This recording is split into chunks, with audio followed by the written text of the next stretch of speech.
सुप्रभात. संस्कार भारतीचं हे पुणे केंद्र आहे. आज मंगळवार, भारतीय सौर पौष 15 सहस्य मास, शार्वरी नाम संवत्सर शालिवाहन शके 1942 म्हणजे 5 जानेवारी 2021. चांद्रमास मार्गशीर्ष, शुक्ल पक्ष, षष्ठी तिथी.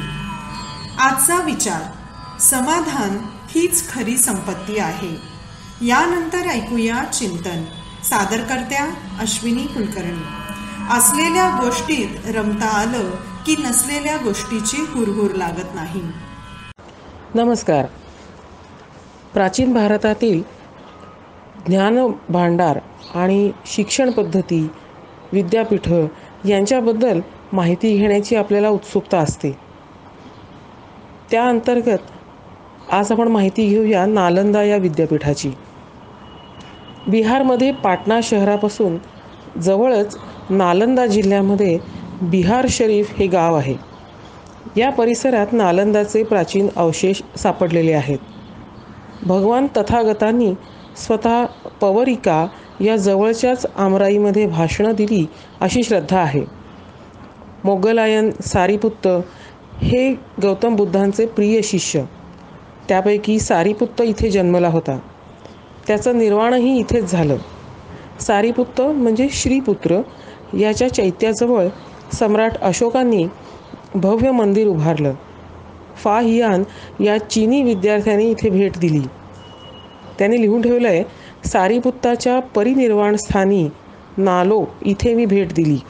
नालंदा या नावाचं त्यांनी लिहिताना नालो असं रूप केलेलं आहे. पूर्वजन्मात भगवान बुद्धांनी नालंदा परिसरात तपश्चर्या केल्याचा बौद्ध ग्रंथामध्ये उल्लेख आहे.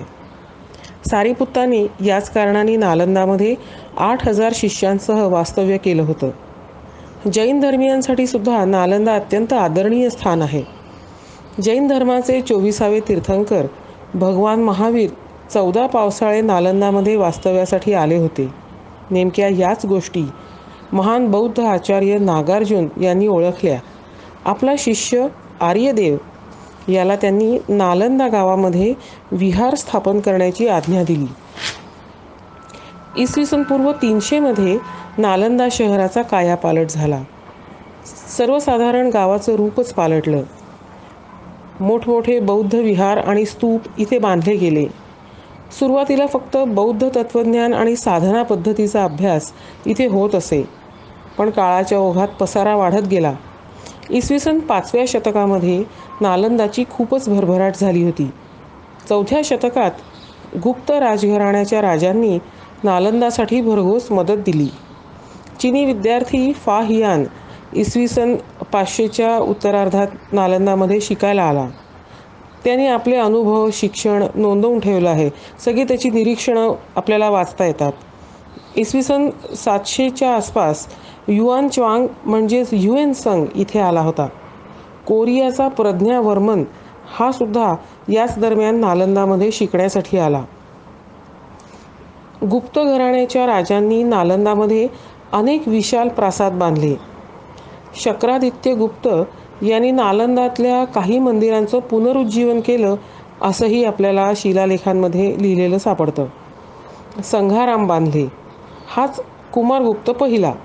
इसवी सन 415 ते 455 या काळात राज्य करणारा कुमारगुप्त याचं नाव शक्रादित्य असं सुद्धा काही नाण्यांवर लिहिलेलं आहे. अशी नाणी आपल्याला नालंदामध्ये सापडतात. त्याचे वारस होते बुधगुप्त, तथागतगुप्त, बालादित्य. याचंच दुसरं नाव होतं नृसिंहगुप्त. वज्रगुप्त या राजांनी नालंदामध्ये सतत भर घातली.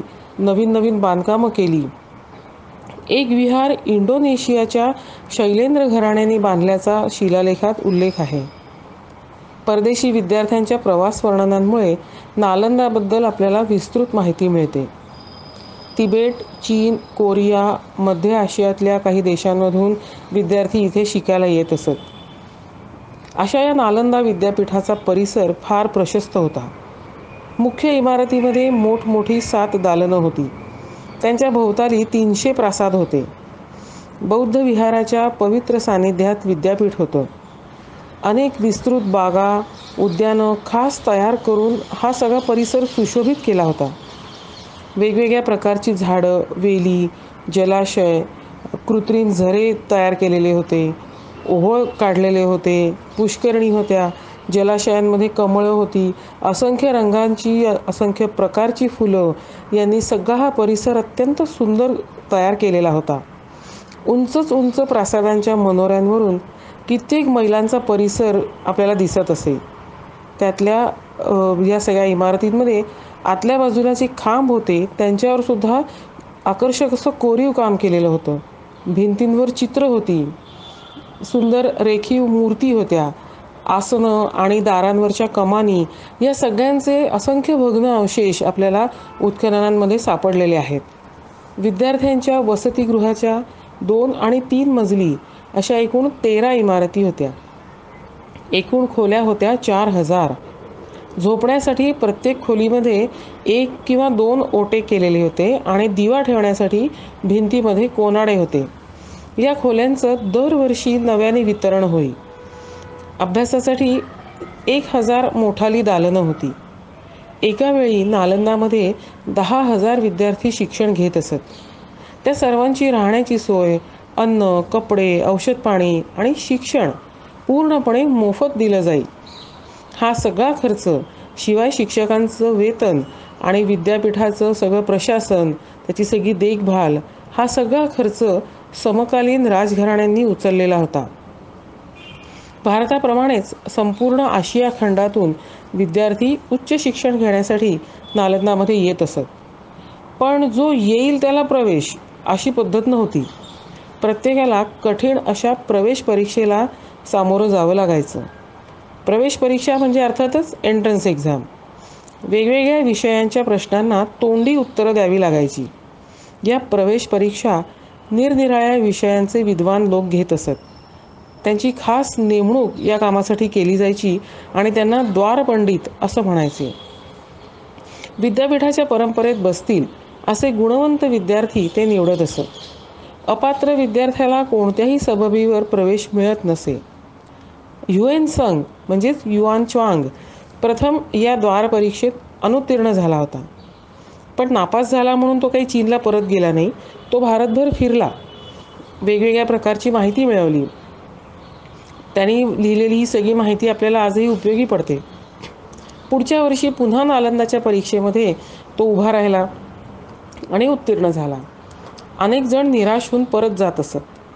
ह्युएन संग 7 वर्ष तर इत्सिंग 10 वर्ष नालंदामध्ये शिकले.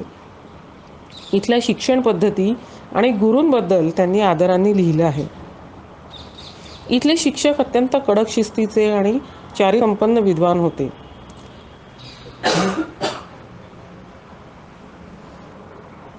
विद्यार्थ्यांमध्ये ते कुठलाही भेदभाव करत नसत. एका वेळी नालंदामध्ये 1,500 विद्वान शिक्षक ज्ञानदानासाठी तत्पर असायचे. त्यापैकी 1000 शिक्षक प्रत्यक्ष नालंदामध्ये वास्तव्याला असायचे. कोणत्याही वेळी ते विद्यार्थ्यांसाठी उपलब्ध असत. वसतिगृह आणि विद्यापीठ हे एकाच आवारात होतं. त्यामुळे गुरु शिष्य संबंध अधिक दृढ होते. कोणतीही शंका, प्रश्न, त्यांचं उत्तर विद्यार्थी केव्हाही शिक्षकांना विचारू शकत, त्यांच्याशी चर्चा करू शकत असत. हे शिक्षकही अगदी आपल्या मुलांप्रमाणे विद्यार्थ्यांची काळजी घ्यायचे. तरीही नालंदामध्ये या दोघांच्या वागण्या बोलण्याचे काही संकेत होते, नियम ठरलेले होते. हे नियम मोडणाऱ्यांची गच्छंती ठरलेली असायची. या शिस्तीमुळे नालंदाचं जगभरात फार मोठं नाव होतं. जगभरातून लोक इथे शिकायला येत असत. तसंच इथल्या ज्ञानी गुरुजनांना आपल्या देशात आमंत्रित करत असत. गुरु शांतरक्षित आणि कमलशील हे तिबेटी बौद्धांच्या खास आमंत्रणावरून तिबेटमध्ये गेले होते. तिबेटमध्ये गेल्यावर त्यांच्या लक्षात आलं की इथे तिबेटी लोकांना मूळ बौद्ध तत्त्वज्ञान फारसं माहीत नाही. भगवान बुद्धांची मूळ शिकवण ते विसरूनच गेले आहेत आणि भलतंच कर्मकांड वाढलं आहे. शांतरक्षित आणि कमलशील या भारतीय सुपुत्रांनी तिबेटमध्ये मूळ बौद्ध तत्त्वज्ञानाची लोकांना माहिती दिली, योग्य मार्ग दाखवला. ह्युएन संगने कुलपती आचार्य शीलभद्र हे सर्वज्ञ आहेत असं लिहून ठेवलं आहे. त्याचबरोबर धर्मपाल, चंद्रपाल, गुणमती, स्थिरमती, प्रभामित्र, ज्ञानचंद्र, नागार्जुन, दिंगनाग, आर्यदेव, वसुबंधू अशा अनेक विद्वान शिक्षकांचा त्यांनी स्पष्ट उल्लेख केलेला आहे. बौद्ध तत्त्वज्ञानाप्रमाणे जैन आणि वैदिक तत्त्वज्ञानसुद्धा नालंदामध्ये शिकवलं जायचं.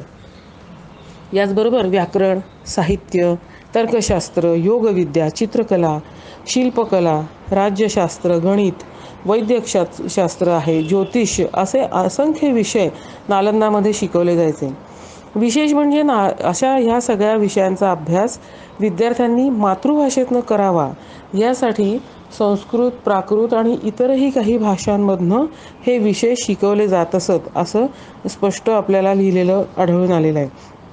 म्हणजे मातृभाषेतनं शिक्षण देण्यासाठी इतक्या जुन्या काळापासून आपण आग्रह धरलेला आहे.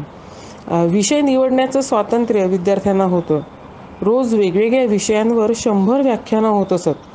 तुम्हाला ज्या विषयाचा अभ्यास करायचा आहे त्या व्याख्यानाला तुम्ही जाऊन बसू शकता. ग्रंथालय बघून खरं म्हणजे कुठल्याही विद्यापीठाच्या ज्ञानसंपन्नेची कल्पना आपल्याला येते. नालंदाचं ग्रंथालय धर्मगंज या नावाने प्रसिद्ध होतं. धर्मगंज त्याच्या भव्यतेसाठी जगभर प्रसिद्ध होतं. किती मोठं असेल बरं हे ग्रंथालय. आपल्या कल्पनेच्या भराऱ्याही कमी पडतील. रत्नसागर ही 9 मजली इमारत, रत्नोदधी आणि रत्नरंजक या प्रत्येकी 6 मजली इमारती अशा ह्या 3 इमारतींमध्ये लाखो हस्तलिखितांचं ग्रंथालय होतं. नवीन ग्रंथ लिहिण्याचं कामही अनेक गुरुशिष्य करत असत. एकट्या इत्सिंगनी, हा चिनी विद्यार्थी होता, या इत्सिंगनी आपल्या देशातल्या लोकांसाठी धर्मगंजमधल्या 400 पुस्तकांचा चीनी भाषेमध्ये अनुवाद केला. एकाच वेळी 30 विषयांचे 500 अधिकारी पंडित, 50 विषयांवर प्रभुत्व असणारे 10 पारंगत गुरु नालंदामध्ये कार्यरत असत. कायम तिथेच वास्तव्य असल्यामुळे विद्यार्थी आणि ग्रंथांचा सहवास त्यांना नेहमी लाभत असे. 800 वर्षे म्हणजे काही थोडका काळ नव्हे. 800 वर्ष नालंदाने ज्ञानदानाचं कार्य अविरत सुरू ठेवलं. त्या काळातला एकही विषय असा नव्हता जो नालंदामध्ये शिकवला जात नसेल. इथल्या गुरु शिष्यांनी आपल्या विषयांवर प्रभुत्व मिळवलं. त्या विषयात उत्तम ग्रंथनिर्मिती केली. त्यामुळे हे विषय अधिकच सुलभ आणि स्पष्ट झाले. उदाहरण द्यायचं तर न्यायशास्त्र हा विषय घेऊया. ज्ञानाच्या क्षेत्रामध्ये विद्वानांचे वादविवाद नेहमीच होतात. खरं म्हणजे वाद घालणं हा ज्ञान वाढवण्याचाच एक मार्ग आहे असं म्हटलं तरी हरकत नाही. नालंदा आणि मिथिला या 2 विद्यापीठांमध्ये न्यायशास्त्र या विषयावर सतत 700 वर्ष वादविवाद होत राहिले. अनेक परिषदा भरवल्या गेल्या. यावरून त्यांच्या अफाट बुद्धिमत्तेची कल्पना आपल्याला येऊ शकेल. प्रारंभी मौर्य, नंतर गुप्त घराण्याचे राजे होते. त्यानंतर कनौज राज हर्षवर्धन, जावा सुमात्राचे राजे बालपुत्रदेव, मौखरी कुळातला राजा पूर्णवर्मा, पूर्व भारतातले पाल घराण्याचे राजे अशा सगळ्या श्रेष्ठ राजांनी नालंदाला अगदी उदार हस्ते आश्रय दिला. चारित्र्यसंपन्न, बुद्धिमान अध्यापक, कुशल व्यवस्थापन, व्यापक अध्ययनाची सोय, निसर्गरम्य वातावरण आणि गुरु शिष्यांचा उदार दृष्टिकोन यामुळे नालंदा 800 वर्ष ज्ञानशिखरावर झळकत राहिलं. हूण राजा मिहिरकुल आणि वंग देशाचा बौद्धविरोधी राजा शशांक यांनी नालंदाला काही उपद्रव करण्याचा प्रयत्न केला, पण हर्षवर्धन आणि नंतर बालादित्य गुप्त या नृपश्रेष्ठांनी नालंदाचं रक्षण केलं.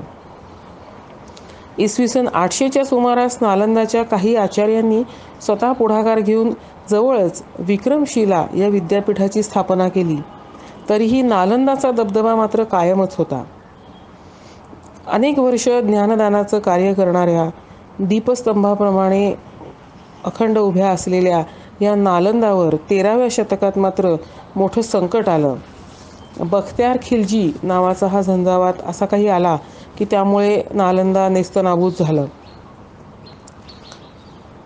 पण इंग्रजांच्या राजवटीमध्ये पाश्चात्य लोकांचं भारतीय परंपरेच्या वैभवाकडे लक्ष गेलं. अनेकांनी अभ्यास केला, इत्सिंग, फाहियान, ह्युएत्संग, लामा तारानाथ इत्यादींची पुस्तकं उजेडात आली. या विदेशी मंडळींनी भारताच्या वैभवाची वर्णनं केली होती.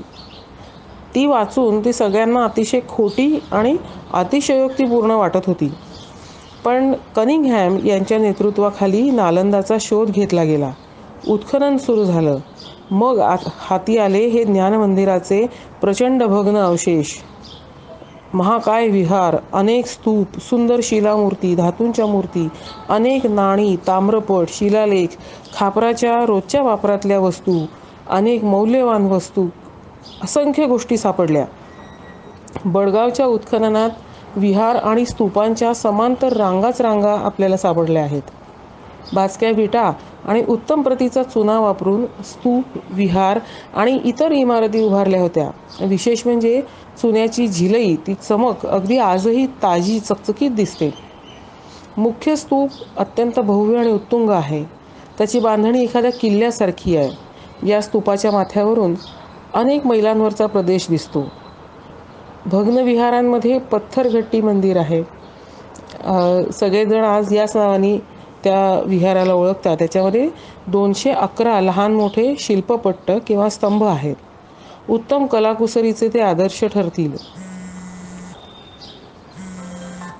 मगधराज बालादित्य याने हा प्रासाद उभारला होता. आज भग्नावस्थेत असूनही त्याचं मूळचं अप्रतिम सौंदर्य लपत नाही. येथील अनेक मूर्ती हलवता येण्याजोग्या, अनेक वस्तू विविध संग्रहालयात जतन करून ठेवण्यात आलेल्या आहेत. बौद्ध, जैन आणि हिंदू परंपरांचा प्रभाव या अवशेषांवर स्पष्ट दिसतो. नालंदा हे काही केवळ एक विद्यापीठ किंवा एक उत्खनन स्थळ नाही. भारताच्या सहिष्णुता, विद्वत्प्रियता आणि ज्ञानप्रधानतेचा हा ढळढळीत पुरावा आहे. कोणताही राजकीय हस्तक्षेप न होता इथे अभ्यास होत असे हे विशेष. गुप्त घराण्याचे राजे स्वतःला हिंदू धर्माचे अभिमानी असं स्पष्टच आपल्या शिलालेखांमध्ये म्हणून घेतात. पण नालंदाला मात्र मदत करताना सढळ आणि उदार आश्रय त्यांनी दिला. विशेष म्हणजे असं करताना इतर धर्मांचा अभ्यास करू नका आणि फक्त हिंदू धर्माचाच किंवा सनातन धर्माचीच अभ्यास करा अशा प्रकारची कुठली अट त्यांनी घातली नाही. सम्राट अशोकाने प्रारंभीच्या काळामध्ये नालंदासाठी आवश्यक ते सर्व काही केलं, पण फक्त बौद्ध धर्माचं शिक्षण द्या अशा प्रकारचा आग्रह काही धरला नाही. ह्युएन्संग हा चीनी विद्यार्थी मुळात बौद्ध धर्माचा चांगला अभ्यासक होता. कनौजराज हर्षवर्धन याचा तो मित्र होता. नालंदामध्ये तो जेव्हा आला त्यावेळेला द्वारपरीक्षेत पहिल्यांदा तो अनुत्तीर्ण झाला. पण वर्षभर भारत भ्रमण करून दुसऱ्या वर्षी द्वारपरीक्षेसाठी तो पुन्हा उभा राहिला. पण नालंदाला सढळ हस्ते मदत करणारा सम्राट हर्षवर्धन त्याचा मित्र होता, म्हणून त्या राजाचा वशिला ह्युएन्संगनेही लावला नाही किंवा हर्षवर्धनाने सुद्धा त्याची शिफारस केली नाही हे विशेष. ज्ञानी जनांवर कोणी सत्ता गाजवू नये. ज्ञानाचं क्षेत्र निरपेक्षच असायला हवं. सगळ्या जगाला हा संदेश नालंदाने दिला आहे. ज्ञान आणि ज्ञानीजन सर्वश्रेष्ठ, सर्वोच्च असतात. म्हणतात ना, विद्वान सर्वत्र पूज्यते, तसंच काहीसं. व्यक्तीपासून समष्टीपर्यंतचा बौद्ध धर्माचा प्रवास होताना नालंदाने पाहिला आहे. एक विचारपासून सर्वव्यापक करुणेचा धर्म आणि पुढे मठाच्या स्वरूपातलं शिक्षण संस्था असा जो बौद्ध मताचा प्रवास झाला तो नालंदाच्या साक्षीनेच झाला आहे. 10 जुलै 2016 रोजी युनेस्कोच्या सांस्कृतिक वारसा स्थळाच्या यादीत नालंदाचा समावेश झाला.